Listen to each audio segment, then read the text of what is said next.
మనవారు అనే కార్యక్రమం ద్వారా ఉన్నతమైన దేవుని సంగతులను మహాజ్ఞానముగా నేర్చుకుంటున్నటువంటి మీ అందరికీ మన ప్రభువును రక్షకుడునైన యేసుక్రీస్తు వారి పేరిట నా హృదయపూర్వకమైన వందనములను తెలియజేయుచున్నాను. ప్రియులారా, ఈరోజు ఒక ఆసక్తికరమైనటువంటి అంశము, చాలామందికి మరుగుగా ఉన్నటువంటి అంశము, మూల పాఠానికి సంబంధించినటువంటి అంశమును నేర్చుకుందాం. అదేమిటి అనగానే హస్త నిక్షేపణము అనగా ఏమిటి? హస్త నిక్షేపణమును ఎవరు ఎవరికి చేస్తారు? హస్త నిక్షేపణము ప్రస్తుత కాలములో అమలులో ఉన్నదా? హస్త నిక్షేపణము అనగా ఏమిటి? పరిశుద్ధ గ్రంథంలో ఈ పదాన్ని మనము ప్రారంభ శతాబ్దంలోనే కనుగొనగలం. పురాతన కాలంలో కాదు, కానీ అనగా ఇశ్రాయేలీయుల కాలములో ఈ యొక్క పదం మనకు వినిపించదు. క్రొత్త నిబంధన కాలంలో, అందులోనూ ప్రారంభ శతాబ్ద కాలంలో మనకు ఈ పదం వినిపిస్తుంది. హస్త నిక్షేపణము అంటే చేతులు ఉంచుట, తల మీద చేతులు ఉంచుట, హస్త నిక్షేపణము. అసలు ఈ హస్త నిక్షేపణం అనగా ఏమిటి? ఎందు నిమిత్తము ఈ హస్త నిక్షేపణమును జరిగించారు? ఇత్యాది సంగతులను పరిశుద్ధ గ్రంథం నుండి మనము ఆలోచిద్దాం. మొట్టమొదట, హస్త నిక్షేపణము అనేది ఒక మూల పాఠము. మూల పాఠము అంటే ప్రారంభపు దశలో అందరూ నేర్చుకోవలసినటువంటి పాఠము. పరిపూర్ణ దశలో నేర్చుకోదగినటువంటి పాఠం కాదు ఇది. హస్త నిక్షేపణము అనేటువంటి ఈ పాఠము ప్రారంభ దశలో నేర్చుకోవలసినటువంటి పాఠము. ఈ విషయాన్ని గురించి మొట్టమొదట మనము పరిశుద్ధ గ్రంథంలో చూద్దాం. పౌలు గారు హెబ్రీలకు రాసిన పత్రిక 6వ అధ్యాయము 1వ వాక్యం నుండి చూడండి. పౌలు గారు హెబ్రీలకు రాసిన పత్రిక 6వ అధ్యాయము 1వ వాక్యము నుండి, కాబట్టి నిర్జీవ క్రియలను విడిచి మారు మనస్సు పొందుటయు, దేవుని యందలి విశ్వాసమును, బాప్తిస్మములను గూర్చిన బోధయు, హస్త నిక్షేపణమును, మృతుల పునరుత్థానమును, నిత్యమైన తీర్పును అను పునాది మరలా వేయక, క్రీస్తును గూర్చిన మూలోపదేశము మాని సంపూర్ణుల మగుటకు సాగిపోదము. ప్రియులారా, ఈ వాక్య భాగాన్ని మనం చూస్తున్నప్పుడు హస్త నిక్షేపణము అనేది మూల పాఠము, మూలోపదేశము అని మనకు అర్థమవుతుంది. మూలోపదేశం అంటే ఇంతకీ ఏమిటి? కొంతమందికి ఇక్కడ కూడా సందేహం. మూలోపదేశం అంటే ఏమిటో తెలియాలంటే హస్త నిక్షేపణముతో పాటుగా మిగిలిన సంగతులను కూడా అక్కడ పొందుపరిచారు కదా, వాటిని చూడండి. అప్పుడు మీకు హస్త నిక్షేపణము అనేటువంటి సబ్జెక్ట్ దేనికి సంబంధించినది, ఎటువంటిది అనేటువంటి విషయం మీకు అర్థమవుతుంది. హస్త నిక్షేపణముతో పాటుగా అక్కడ వ్రాయబడినటువంటి మిగిలిన సంగతులు ఏమిటో చూడండి. మారు మనస్సు పొందుట. మారు మనస్సు పొందుట అనేది ఒక వ్యక్తికి ఎప్పుడు బోధించవలసినటువంటి అంశం? ప్రారంభంలో. అతడు క్రీస్తులో బాప్తిస్మము పొందక మునుపు మారు మనస్సు పొందాలి. సంఘంలో ఒక 10 ఏళ్ళు 20 ఏళ్ళు సత్కార్యములు జరిగించిన తర్వాత ఎవరికైనా మీరు మారు మనస్సు పొందండి అని మనం చెప్పం. ఎందుకంటే వారికి అప్పటికే ఆ విషయాన్ని గురించి పూర్తి అవగాహన ఉండాలి. కనుక మారు మనస్సు పొందుట అనేది దేనికి సంబంధించిన బోధ? మూల పాఠము, మూలోపదేశమునకు సంబంధించిన బోధ.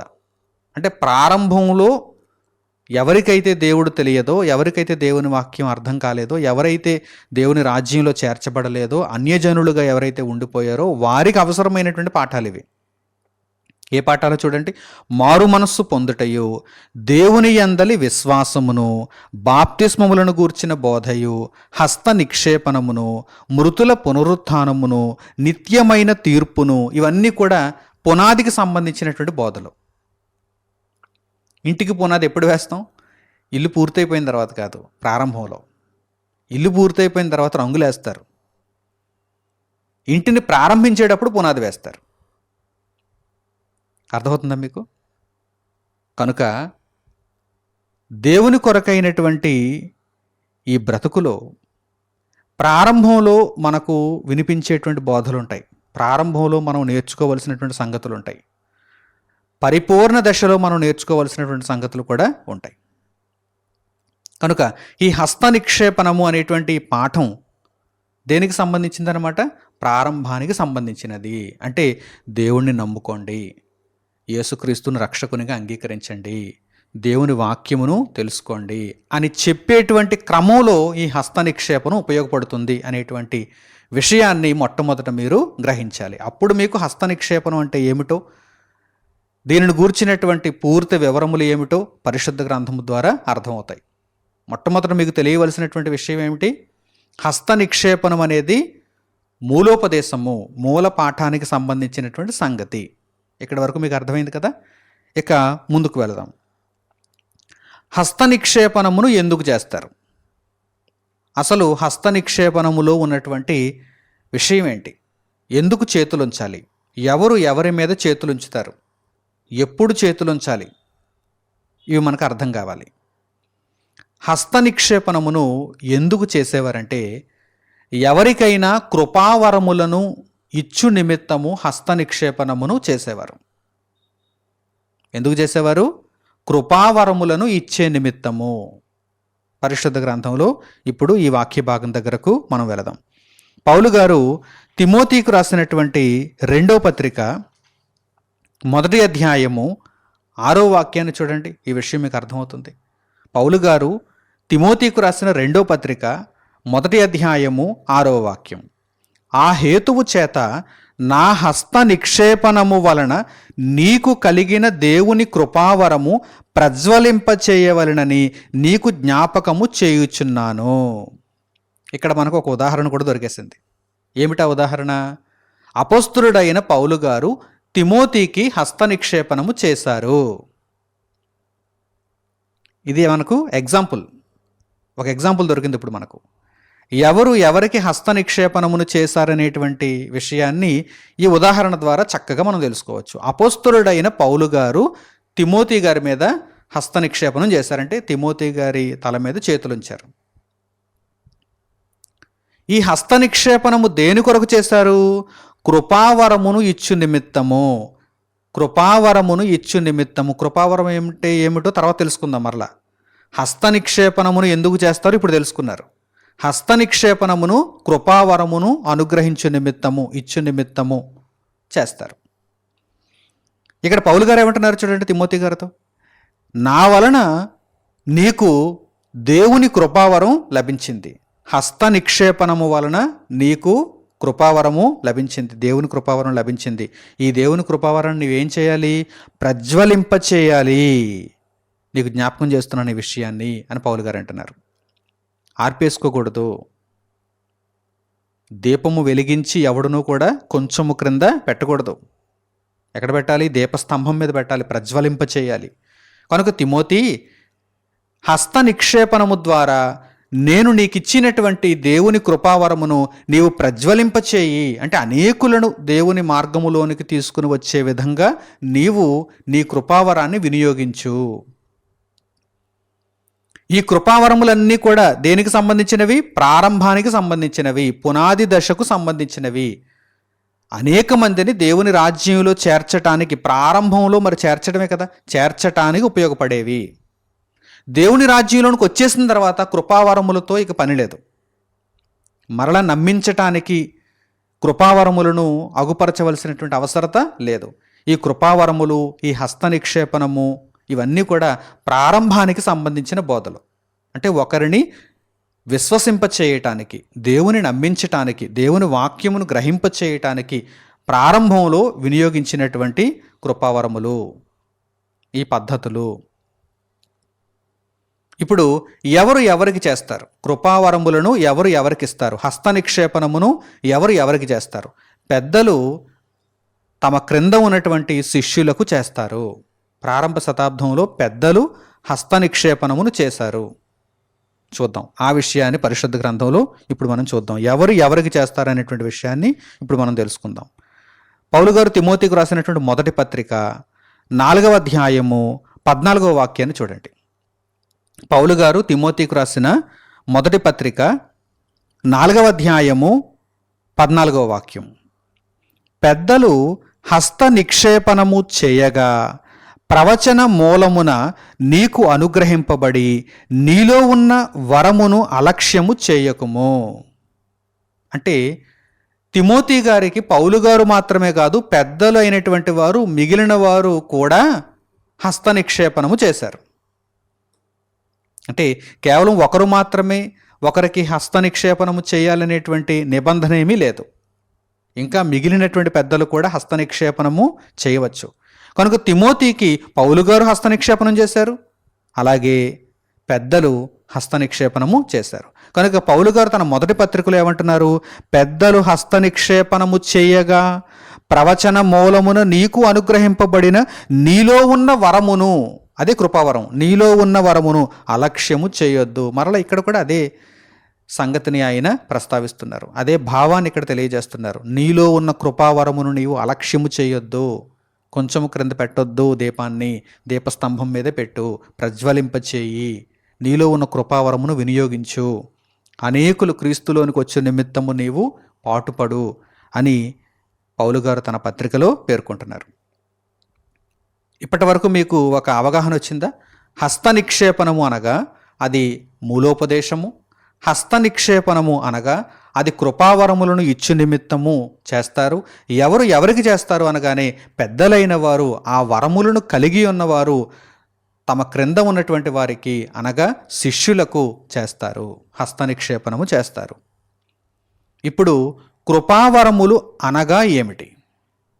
ఏమిటండి అసలు ఈ కృపావరములు? వరము అనగా ఏమిటండి ఆ వరం అని మీకు ఒక సందేహం వస్తుంది కదా. కృపావరములు ఏమిటి? కృపావరములు అనగా ఎలా ఉంటాయి చూద్దాం. పౌలు గారు కొరింథీయులకు రాసినటువంటి మొదటి పత్రిక 12వ అధ్యాయము 4వ వాక్యం నుండి చూడండి. పౌలు గారు కొరింథీయులకు రాసినటువంటి మొదటి పత్రిక 12వ అధ్యాయము 4వ వాక్యం నుండి జాగ్రత్తగా గమనించాలి. ఈ సందర్భాన్ని జాగ్రత్తగా తెలుసుకోవాలి మీరు. కృపావరములు నానా విధములుగా ఉన్నవి. స్టేట్మెంట్. కృపావరములు ఒకటి కాదు, రెండు కాదు, నానా విధములుగా ఉన్నవి. అంటే చాలా రకాలైనటువంటి కృపావరములు. ఎవరికి ఏ కృపావరమును ఇవ్వాలి అనేది దేవుడు నిర్ణయిస్తాడు. ఆ ప్రేరేపణను బట్టి పెద్దలు హస్త నిక్షేపణం చేస్తారు. ఎక్కడ ఏ కృపావరం అవసరం అనేది వారు నిర్ణయిస్తారు. దేవుని యొక్క ఆత్మను బట్టి వారు నిర్ణయిస్తారు. కనుక ఇక్కడ జాగ్రత్తగా మీరు చూడండి. కృపావరములు నానా విధములుగా ఉన్నవి కానీ ఆత్మ యొక్కడే. ఈ కృపావరములను వారిలో జరిగించే ఆత్మ ఒక్కడే. నానా విధములైనటువంటి ఆత్మలు లేరు. కృపావరములు నానా విధములుగా ఉన్నవి కనుక ఆత్మలు కూడా నానా విధములుగా లేరు. ఆత్మ ఒక్కడే, దేవుడు అనుగ్రహించిన ఆత్మ ఒక్కడే. తర్వాత మరియు పరిచర్యలు నానా విధములుగా ఉన్నవి కానీ ప్రభువు ఒక్కడే. పరిచర్యలు, సేవలు, సేవా కార్యక్రమాలు నానా విధాలుగా ఉంటాయి. ఇప్పుడు కూడా దేవుని వాక్యాన్ని ప్రకటించడానికి అనేక మంది అనేక పనులు చేయాలి. అందరూ ఒకే పని చేయటానికి లేదు, ఒక్కడే అన్ని పనులు చేయటానికి లేదు. అనేక కార్యక్రమాలు అనేక మంది పంచుకోవాలి. ఇదిగో ఈ పని నేను చేస్తాను, ఈ పని నువ్వు చేయి, ఈ పని వారు చేస్తారు, ఈ పని వారు చేస్తారు, పంచుకోవాలి. పరిచర్యలు నానా విధాలుగా ఉన్నా కానీ ప్రభువు ఒక్కడే. మనకు ఆ పరిచర్యలను ఇచ్చినటువంటి ప్రభువు ఒక్కడే. అలాగే కృపావరములు నానా విధములుగా ఉన్నవి కానీ ఆత్మ ఒక్కడే. తర్వాత నానా విధములైన కార్యములు కలవు కానీ అందరిలోనూ అన్నిటినీ జరిగించు దేవుడు ఒక్కడే. నానా విధములైనటువంటి పనులు ఉన్నాయి, అందరిలోనూ అన్నిటినీ జరిగించే దేవుడు కూడా ఒక్కడే. ఒక పని బలహీనమైనదని కానీ ఒక పని ఘనమైనదని కానీ ఏమీ లేదు. అన్ని పనులు జరిగితేనే ప్రభువు యొక్క పని జరుగుతుంది, ఆత్మల రక్షణ జరుగుతుంది. కనుక నానా విధములైనటువంటి కార్యక్రమాలు ఉంటాయి. ఈ కార్యక్రమాలు అన్నీ కూడా దేవుని దృష్టిలో ఘనమైనవే, గొప్పవే. వాటిని జరిగిస్తున్నవాడు దేవుడే, దేవుడు ఒక్కడే. అయినను అందరి ప్రయోజనము కొరకు ప్రతివానికి ఆత్మ ప్రత్యక్షత అనుగ్రహింపబడుచున్నది. ఎవరు ఏ కార్యక్రమాన్ని చేయాలి అనుకుంటే ఆ కార్యక్రమాన్ని చేయగలరనుకుంటే ఆ కార్యక్రమాన్ని వీరు చేయాలి, వారు చేయాలి అని దేవుడు నిర్ణయిస్తాడు. కనుక అందరి ప్రయోజనం కొరకు, ఆ పని చేసేవారికి ప్రయోజనం ఉండాలి, ఆ పని వలన ప్రయోజనాన్ని పొందుతున్నటువంటి వారికి కూడా ప్రయోజనం ఉండాలి. ఈ విధంగా అందరి ప్రయోజనం కొరకు మీరందరూ పనిచేస్తూ దేవుడిచ్చేటువంటి ప్రతిఫలాన్ని పొందుతారు. అలాగే మీరందరూ పని చేయటం వలన అనేక మంది రక్షింపబడతారు కనుక దేవుని రాజ్యంలోనికి వస్తారు. ఈ విధంగా దేవుడు అందరి ప్రయోజనం నిమిత్తం ఆ రోజు ప్రతివానికి ఆత్మ ప్రత్యక్షతను అనుగ్రహించాడు. ఇంకా క్రింది మాటలు చూడండి.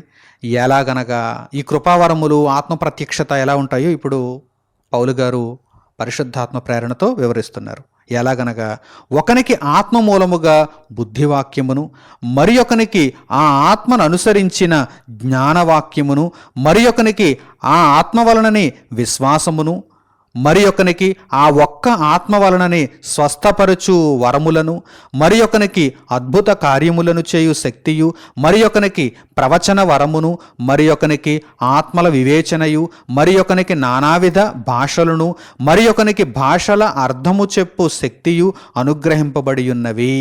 ఇవన్నీ కూడా నానావిధములైనటువంటి కృపావరములు.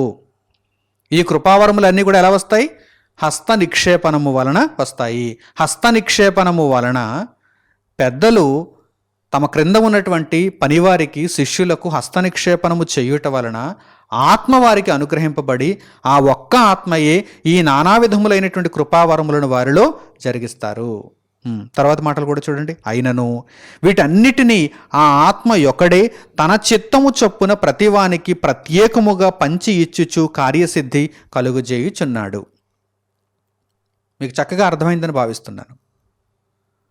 నానా విధములైనటువంటి కృపావరములు ఇవన్నీ కూడా ఒకే ఒక్క ఆత్మ వలన, పరిశుద్ధాత్మ వలన నాడు శిష్యులందరిలో కూడా కనిపించాయి. వారు వాటిని ప్రజ్వలింప చేయాలి, వారు వాటిని చక్కగా వినియోగించాలి, అనేక మందిని దేవుని సంఘంలోనికి చేర్చాలి. ఇప్పుడు మన ఎదుట ఉన్నటువంటి ప్రశ్న ఒక్కటే.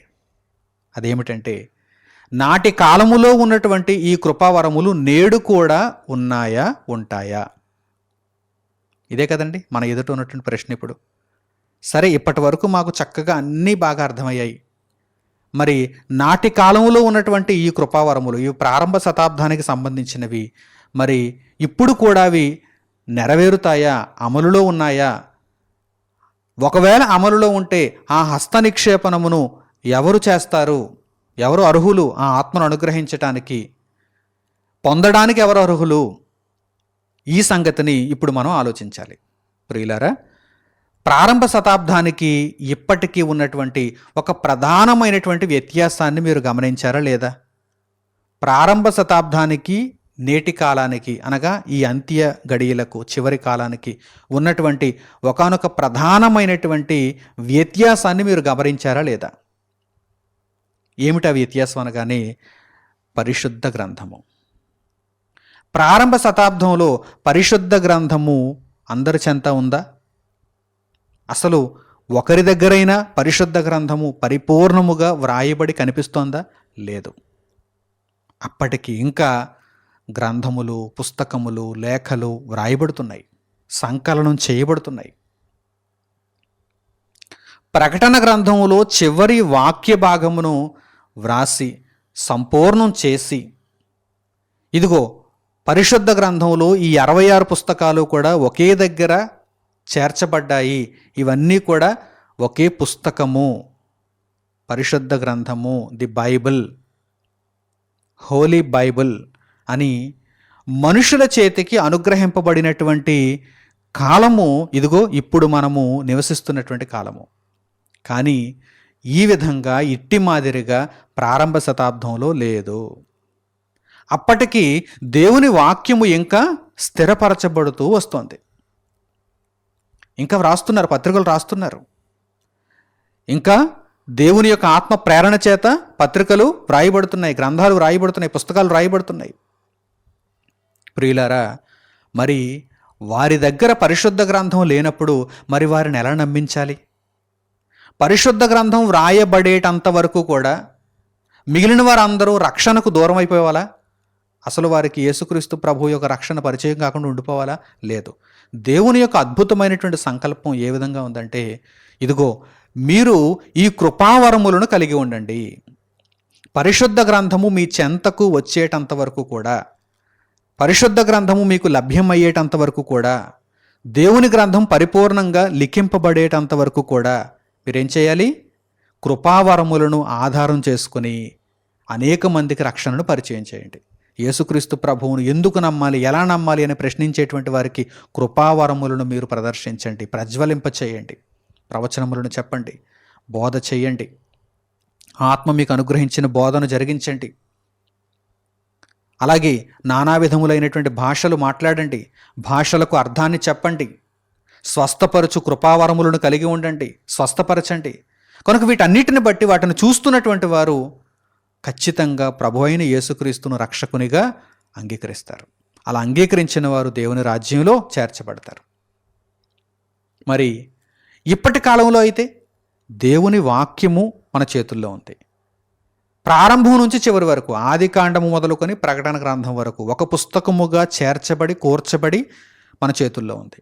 ఇప్పుడు ఈ దివ్యమైనటువంటి గ్రంథమును ఆధారం చేసుకుని ఈ గ్రంథంలో ఉన్న మాటలను బోధిస్తూ అనేక మందిని దేవుని యొద్దకు చేర్చాలి.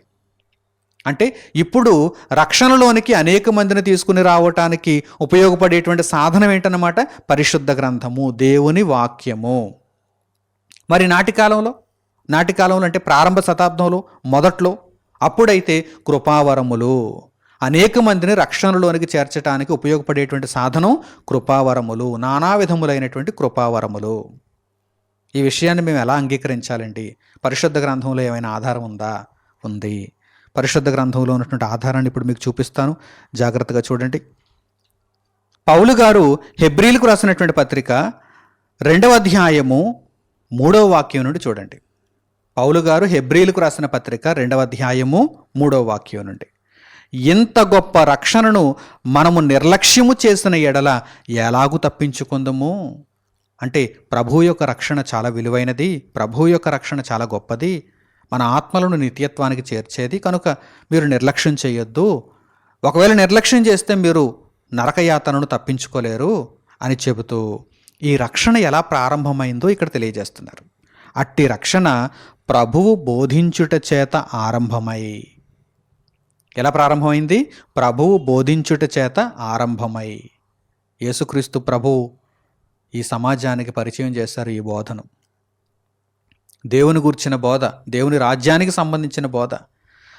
ఈ రక్షణ, అట్టి రక్షణ ప్రభువు బోధించుట చేత ఆరంభమై దేవుడు పరలోకమందున్న తండ్రి తన చిత్తానుసారముగా సూచక క్రియల చేతను, ఆయనకంటూ ఒక సంకల్పం ఉంది.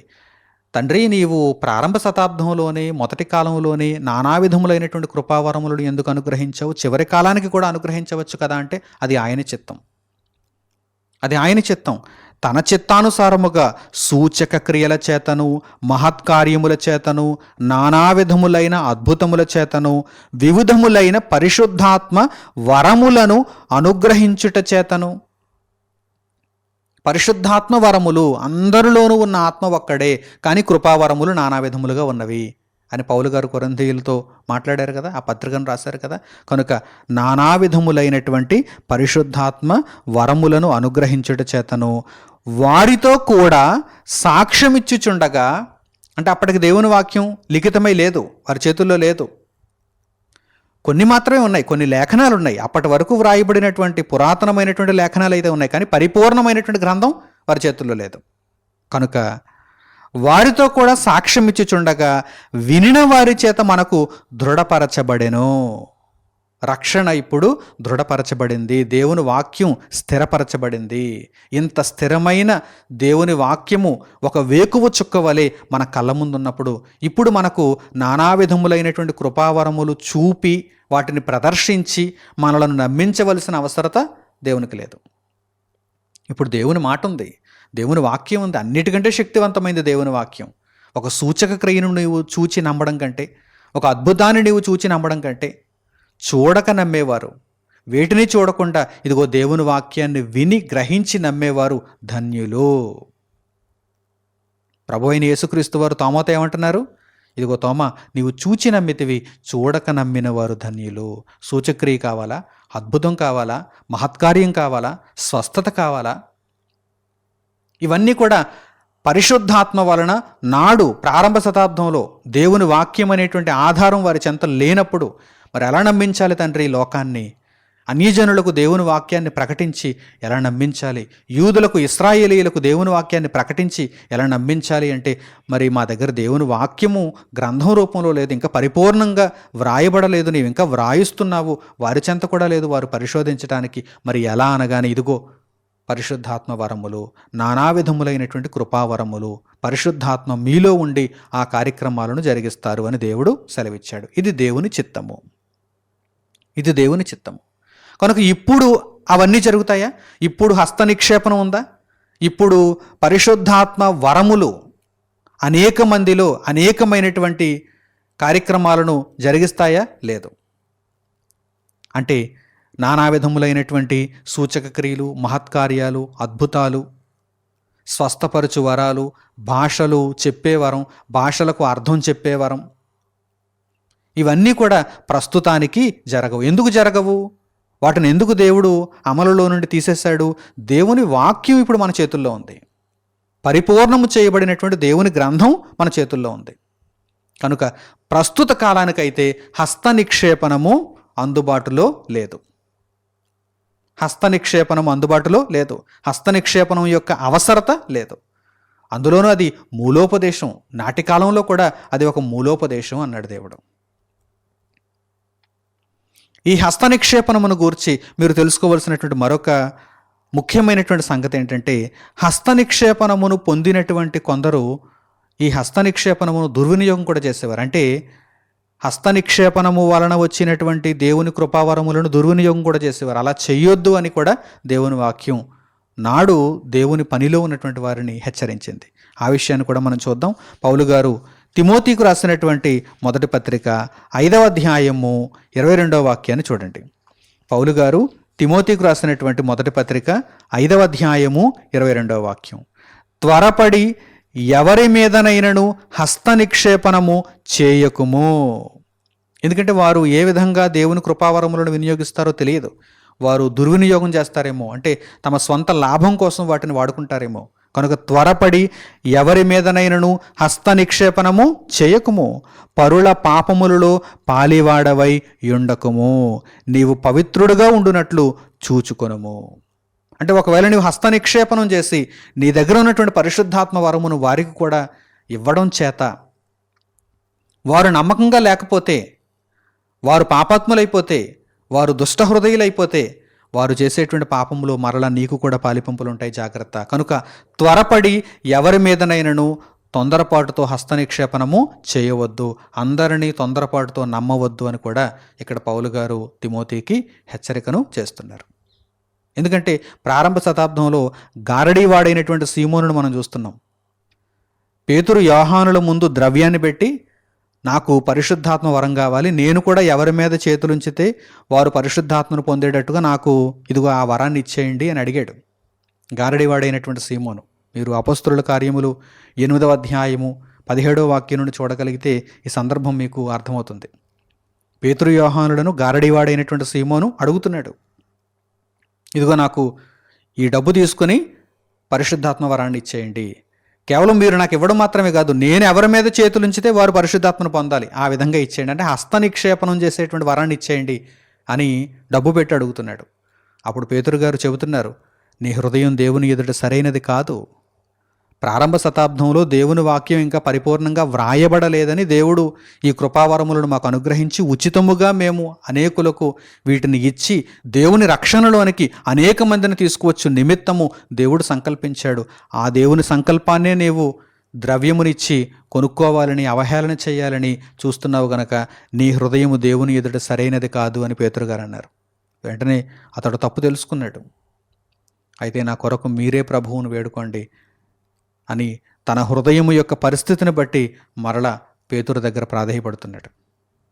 ప్రియులారా, ఆ సందర్భాన్ని మనం చూసినప్పుడు హస్త నిక్షేపణమును దుర్వినియోగం చేయకూడదని మనకు అర్థమవుతుంది. కనుక ఇవన్నీ కూడా ప్రారంభ శతాబ్దానికి సంబంధించినటువంటి సంగతులు. పరిశుద్ధ గ్రంథము పూర్తిగా వ్రాయబడి ఇంకా మనుషులకు అందుబాటులోనికి రాని కాలంలో దేవుడు సూచక్రియలను అనుమతించాడు, అద్భుతాలను అనుమతించాడు, మహత్కార్యాలను అనుమతించాడు, స్వస్థపరచు కృపావరములను అనుగ్రహించాడు, అమలుపరిచాడు. అలాగే భాషలు మాట్లాడటం, భాషలకు అర్థాన్ని చెప్పటం, ప్రవచనములను చెప్పటం, ఇవన్నిటినీ కూడా దేవుడు నాటి కాలంలో అనుగ్రహించాడు, అమలులో ఉంచాడు. ఇవన్నీ కూడా ఎవరి ద్వారా జరిగాయి? దేని వలన జరిగాయి? పరిశుద్ధాత్మను దేవుడు ఆయా వ్యక్తులలో అనుగ్రహించుట చేత. ఈ పరిశుద్ధాత్మ వరములను ఎలా పొందారు? హస్త నిక్షేపణము వలన. ఇప్పుడు మీకు బాగా అర్థమైందా? కనుక హస్త నిక్షేపణం అనేది ఒక మూలోపదేశము. ఇది ప్రారంభ శతాబ్దానికి, అంటే మొదటి 100 ఏళ్ళు, మొదటి 200 ఏళ్ళు, లేక మొదటి 500 ఏళ్ళు, అలా క్రమక్రమంగా దేవుడు వాటిని తగ్గిస్తూ వచ్చాడు, దేవుని వాక్యాన్ని స్థిరపరుస్తూ వచ్చాడు. దేవుని వాక్యం ఎప్పుడైతే ఫుల్ ఫ్లెడ్జ్డ్గా స్థిరపరచబడి ప్రజలకు అందుబాటులోకి వచ్చిందో వాటిని దేవుడు పూర్తిగా నిలుపుదల చేశాడు. ఎందుకంటే అవి దేవుని వాక్యం రెండూ ఉండవలసినటువంటి అవసరం లేదు, ఏదో ఒకటే. కృపావరములు ఉన్నప్పుడు ఇక దేవుని వాక్యం గ్రంథస్థం చేయబడి ఇవ్వబడవలసినటువంటి అవసరం ఏముంది? కృపావరములను చూచి నమ్మవచ్చు. ఒక అద్భుతాన్ని చూచి, ఒక మహత్కార్యాన్ని చూచి, ఒక స్వస్థతను చూసి నమ్మేయచ్చు. కానీ దేవుని యొక్క ఆలోచన ఏమిటి? దేవుని వాక్యం ఎప్పటికైనా స్థిరంగా ఉండాలి. దేవుని వాక్యాన్ని చదివి, దేవుని వాక్యాన్ని అర్థం చేసుకొని ప్రజలు నమ్మాలి, యేసుక్రీస్తును అంగీకరించాలనేది దేవుని యొక్క ఉద్దేశం. కనుక మధ్యలో కొంతకాలం మేరకు దేవుడు ఈ కృపావరములను అమలుపరిచాడు. దానికి సంబంధించినటువంటి విషయముగా హస్త నిక్షేపణం అనేది కనిపిస్తుంది. కనుక మీ అందరికీ కూడా ఈ విషయమైనటువంటి పాఠం అర్థమైందని నేను భావిస్తూ ఇంతటితో ఈ సందేశమును నేను ముగిస్తున్నాను. తండ్రి అయిన దేవునికి ప్రార్థనలు ఏకీభవించండి. మహోన్నతుడును మహాపరిశుద్ధుడునైన మా కన్న తండ్రి, మీరు అనుగ్రహించినటువంటి ఈ దివ్యమైన సందేశము కొరకు మా హృదయపూర్వకమైన కృతజ్ఞతాస్తుతులను మీకు తెలియజేస్తున్నాము.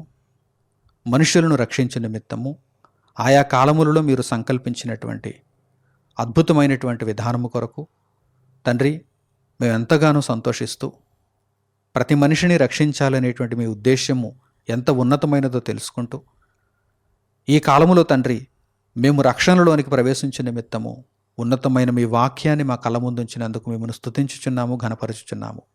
ఈ వాక్యమును అనేకులకు ప్రకటిస్తూ సత్యబోధను మనుషులలోనికి తీసుకుని వెళుతూ ప్రజలను రక్షించటానికి మీ కృపను, మీ సహాయమును మాకు తోడుగా ఉంచండి. నాయన, నాటి కాలములో వివిధమైనటువంటి పరిశుద్ధాత్మ వరములను మీరు దయచేశారు. నేడు పరిశుద్ధాత్మను మాకు సహాయముగా ఉంచుతున్నారు, ఒక సంచకరువుగా ఉంచుతున్నారు. మీ సేవలో ముందుకు కొనసాగగలుగుటకు తండ్రి పరిశుద్ధాత్మ నడిపింపును మాకు దయచేస్తున్నారు. అందును బట్టి మేము ఎంతగానో స్తుతిస్తూ, కీర్తిస్తూ, మిమ్మల్ని కొనియాడుతూ తండ్రి మీకు కృతజ్ఞతలు తెలియజేస్తూ ఎల్లప్పుడూ పరిశుద్ధాత్మను మేము కలిగి ఉంటూ ఆయనను సంతోషింపచేయుటకు తండ్రి నీతి కలిగిన, యథార్థత కలిగినటువంటి బ్రతుకును కనుపరుచుకునే నిమిత్తము మాకు సహాయమును దయచేయమని మిమ్మల్ని వేడుకుంటూ మా ప్రార్థనా మనవులను మా ప్రభువును మా రక్షకుడునైన యేసుక్రీస్తు వారి పేరిట మిమ్మల్ని వేడుకొనుచున్నాము తండ్రి. ఆమేన్. అందరికీ వందనములు. సెలవు.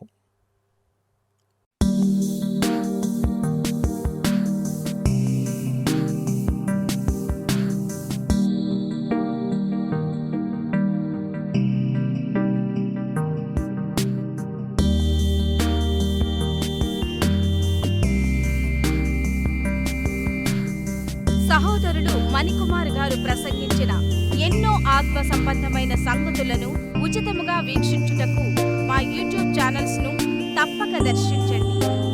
మా సమాచారమును ఎప్పటికప్పుడు తెలుసుకొని ఆత్మీయాభివృద్ధి నొందవలనంటే మా యూట్యూబ్ ఛానల్స్ ను సబ్స్క్రైబ్ చేసుకోండి. సత్వర నోటిఫికేషన్ల కొరకు సబ్స్క్రైబ్ బటన్ ప్రక్కనే ఉన్న బెల్ సింబల్ ను క్లిక్ చేయండి. మరిన్ని వివరములకు మీరు సంప్రదించవలసిన మా ఫోన్ నెంబర్స్ 8978414178 మరియు 83392766. ధన్యవాదములు. ఈ కార్యక్రమమును అనేక మందికి పరిచయం చేయగలరని ఆశిస్తున్నాము. ప్రభువైన యేసుక్రీస్తు పేరిట మీకు శుభములు.